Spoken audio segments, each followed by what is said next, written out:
ಹೇಮಾವತಿ ನೀರಿನ ಹೋರಾಟ ಮತ್ತೆ ಮುಗಿಲೆದ್ದಿದೆ. ಕಳೆದ 10 ತಿಂಗಳಿಂದ ಸ್ಥಗಿತಗೊಂಡಿದ್ದ ವಿವಾದಿತ ಹೇಮಾವತಿ ಎಕ್ಸ್‌ಪ್ರೆಸ್ ಲಿಂಕ್ ಕೆನಾಲ್ ಯೋಜನೆಗೆ ರಾಜ್ಯ ಸರ್ಕಾರ ಮರುಜೀವ ನೀಡಲು ಮುಂದಾಗಿದೆ. ರೈತರ ತೀವ್ರ ವಿರೋಧದ ನಡುವೆಯೂ ಕಾಮಗಾರಿ ಪುನರಾರಂಭಿಸಲು ಸರ್ಕಾರ ಸಜ್ಜಾಗಿರುವುದು ತುಮಕೂರು ಜಿಲ್ಲೆಯಲ್ಲಿ ರಾಜಕೀಯ ಮತ್ತು ಸಾಮಾಜಿಕ ಚರ್ಚೆಗೆ ಕಾರಣವಾಗಿದೆ. ಡಿಸಿಎಂ ಡಾಕ್ಟರ್ ಜಿ ಪರಮೇಶ್ವರ್ ರೈತರನ್ನು ವಿಶ್ವಾಸಕ್ಕೆ ಪಡೆದು ಯೋಜನೆ ಮುಂದುವರಿಸುವುದಾಗಿ ಹೇಳಿದ್ದಾರೆ. ಹೋರಾಟ ಸಮಿತಿ ಜೈಲು ಬಾರೋ ಚಳುವಳಿಗೆ ಸಜ್ಜಾಗಿದೆ. ಜಿಲ್ಲೆಯ ಶಾಸಕರ ನಡುವೆಯೇ ಪರ ವಿರೋಧದ ಧ್ವನಿಗಳು ಕೇಳಿಬರುತ್ತಿದ್ದು, ಕುಣಿಗಲ್ ಭಾಗಕ್ಕೆ ನ್ಯಾಯ ಸಿಗಲೇಬೇಕು ಎಂಬ ಒತ್ತಾಯವೂ ಬಲವಾಗುತ್ತಿದೆ.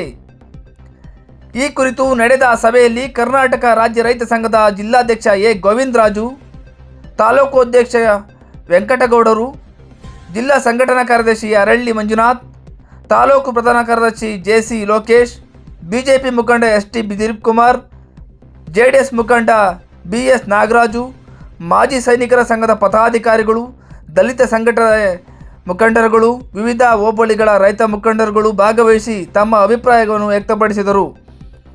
ಹೇಮಾವತಿ ಹೋರಾಟದ ಮುಂದಿನ ಅಧ್ಯಾಯ ಏನಾಗಲಿದೆ? ಸರ್ಕಾರದ ನಿರ್ಧಾರಕ್ಕೆ ರೈತರು ಯಾವ ಉತ್ತರ ನೀಡಲಿದ್ದಾರೆ ಎಂಬ ಸಂಪೂರ್ಣ ವರದಿ ಇಲ್ಲಿದೆ. ವರದಿ ಶಿವರಾಜ್ ಕುಮಾರ್ ಎಚ್ ಗುಬ್ಬಿ. ಇದು ರೈತ ವಿರೋಧಿ ಕಾಂಗ್ರೆಸ್ ಸರ್ಕಾರಕ್ಕೆ, ರೈತ ವಿರೋಧಿ ಜಿಲ್ಲಾ ಮಂತ್ರಿ ಪರಮೇಶ್ವರಿಗೆ ಬೇಕೇ ಬೇಕು. ಹೌದು, ಈಗ ನಮ್ಮ ಹೋರಾಟ ಸರ್ಕಾರದ ವಿರುದ್ಧ. ಸರ್ಕಾರ ಈ ಒಂದು ಇದನ್ನು ವಾಪಸ್ ತಗಬೇಕು. ಮುಖ್ಯಮಂತ್ರಿಗಳ ಹೇಳಿಕೆಗಳನ್ನು ಮತ್ತು ಉಪಮುಖ್ಯಮಂತ್ರಿಗಳ ಹೇಳಿಕೆಗಳನ್ನು ನಾವು ಖಂಡಿಸ್ತೇವೆ. ಇಡೀ ಜಿಲ್ಲೆಯ 7 ತಾಲೂಕುಗಳಿಗೆ ಅಪಾಯ ಆಗ್ತಾ ಇದ್ರು. ಭಾಳಷ್ಟು ಜನ ಶಾಸಕರು ಮೌನವಾಗಿರ್ತಕ್ಕಂಥದ್ದು, ಜನಪ್ರತಿನಿಧಿಗಳು ಮುಂದೆ ಬರದೇ ಇರ್ತಕ್ಕಂಥದ್ದು. ಹಾಗಾಗಿ ಜನರನ್ನು ಹಿಡ್ಕೊಂಡು ನಾವು ಹೋರಾಟವನ್ನು ಮಾಡ್ತಕ್ಕಂಥದ್ದು ಈಗಾಗಲೇ ನಡೀತಾ ಇದೆ. ಹಾಗಾಗಿ ಯಾರೇ ಹೋರಾಟದಲ್ಲಿ ಭಾಗಿಯಾಗದೇ ಇದ್ದರೂ ನಾವೆಲ್ಲ ಒಂದು ಹೋರಾಟ ವೇದಿಕೆಯಲ್ಲಿರ್ತಕ್ಕಂಥ ಜನ ನಾವು ಹೋರಾಟವನ್ನು ಮುಂದುವರಿಸ್ತೇವೆ. ಯಾವುದೇ ಕಾರಣಕ್ಕೂ ಈ ಅವೈಜ್ಞಾನಿಕವಾಗಿರ್ತಕ್ಕಂಥ, ಅನಗತ್ಯವಾಗಿರ್ತಕ್ಕಂಥ ಈ ಲಿಂಕ್ ಕ್ಯಾನಲನ್ನು ಆಗಲಿಕ್ಕೆ ನಾವು ಬಿಡೋದಿಲ್ಲ. ಕಾಂಗ್ರೆಸ್ ಒಂದು ಏನಕ್ಕೂ ಇದನ್ನು ಮಾಡಬೇಕು, ಏನು ಕಷ್ಟಗಳು ಏನಿದೆ ಅಂತ ಹೇಳ್ಬಿಟ್ಟು. ಯಾವುದೇ ಕಾರ್ಡ್ ತಮ್ಮೆಲ್ಲರಿಗೂ ಗೊತ್ತೇ ಇದೆ. ಕಳೆದ ಬಾರಿ ಯಾವ ರೀತಿ ಒಂದು 15-20 ಸಾವಿರ ಜನಸಂಖ್ಯೆಯಲ್ಲಿ ನಮ್ಮ ರೈತರು ವಿರೋಧ ಮಾಡಿ ಹೋರಾಟ ಮಾಡಿ ನಾವು ನಿಲ್ಲಿಸಿದ್ದೀವಿ.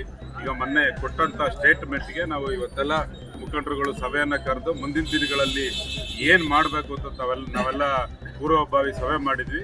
ದಯಮಾಡಿ ಈ ಮುಖಾಂತರ ನಾನು ರೈತರುಗಳಿಗೆ ಕೇಳ್ಕೊಳ್ಳೋದು, ಕಳೆದ ಬಾರಿ ಏನು ಸಹಕಾರ ಮಾಡಿ ನೀವು ಕೆನಲ್ನ ನಿಲ್ಲಿಸಿದ್ದೀರಾ, ಮುಂದಿನ ದಿನಗಳಲ್ಲಿ ಏನಾದರೂ ಸರ್ಕಾರ ಕೆನಲ್ನ ಮಾಡಲಿಕ್ಕೆ ಮುಂದುವರೆದ್ರೆ ನಾವೆಲ್ಲ ಕರೆಗಳಿಗೆ ಕೊಡ್ತೀವಿ. ತಾವೆಲ್ಲ ಹೆಚ್ಚಿನ ಸಂಖ್ಯೆಯಲ್ಲಿ ಬಂದು ನಮ್ಮ ನೀರನ್ನ ನಾವು ಉಳಿಸ್ಕೊಳ್ಳೋಣ ಅಂತ ಈ ಸಂದರ್ಭದಲ್ಲಿ ರೈತರಿಗೆ ಕರೆ ಕೊಡ್ತೀವಿ.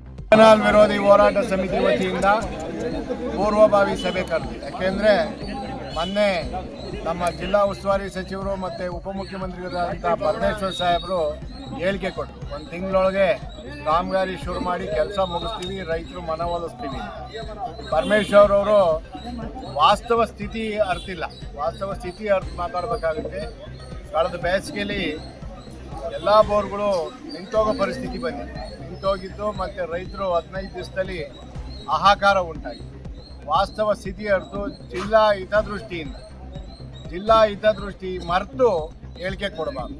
ಯಾರೋ ಓಲೈಕೆ ರಾಜಕಾರಣ, ಮೊನ್ನೆನೂ ಹೇಳಿದ್ವಿ, ಓಲೈಕೆ ರಾಜಕಾರಣ ಬಿಟ್ಟು ವಾಸ್ತವ ಸ್ಥಿತಿ ಅರ್ತು ಜಿಲ್ಲೆ ಹಿತದೃಷ್ಟಿಯಿಂದ ನ್ಯಾಯ ದೊರಕಿಸ್ಕೊಡ್ಬೇಕು. ಏನು ಹೇಮಾವತಿ ಕೆನಾಲ್ನಲ್ಲಿ 3 TMC ಕುಣಗಲಿಗೆ ಒಂದ್ಸತಿ ನೀರು ಹೋಗಿತ್ತು. ಮಾಗಡಿ ರಾಮನಗರಕ್ಕೆ ಯಶಸ್ವಿಯಾಗಿ ಲಿಫ್ಟ್ ಇರಿಗೇಷನ್ ಮಾಡಿದ್ದಾರೆ. ಡ್ರಿಂಕಿಂಗ್ ವಾಟರ್ ನೀರು ಹೋಗಿದೆ. ಅದು ಬಿಟ್ಬಿಟ್ಟು ವಾಮ ಮಾರ್ಗದಲ್ಲಿ ಮಾಡೇ ತೀರ್ತೀವಿ ನಿಟ್ಟಿನಲ್ಲಾದರೆ ನಾವು ಯಾವುದೇ ಗೊಡ್ಡ ಬೆದರಿಕೆಗೆ ಹೆದರಲ್ಲ. ನಾವು ಜೈಲು ಬರೋ ಕಾರ್ಯಕ್ರಮ, ಮನೆಗೊಬ್ಬರು ಜೈಲಿಗೆ ಹೋದರೂ ಪರವಾಗಿಲ್ಲ, ಯಾವುದೇ ಕಾರಣಕ್ಕೂ ಎಕ್ಸ್‌ಪ್ರೆಸ್ ಕೆನಾಲ್ ಆಗಕ್ಕೆ ಬಿಡಲ್ಲ.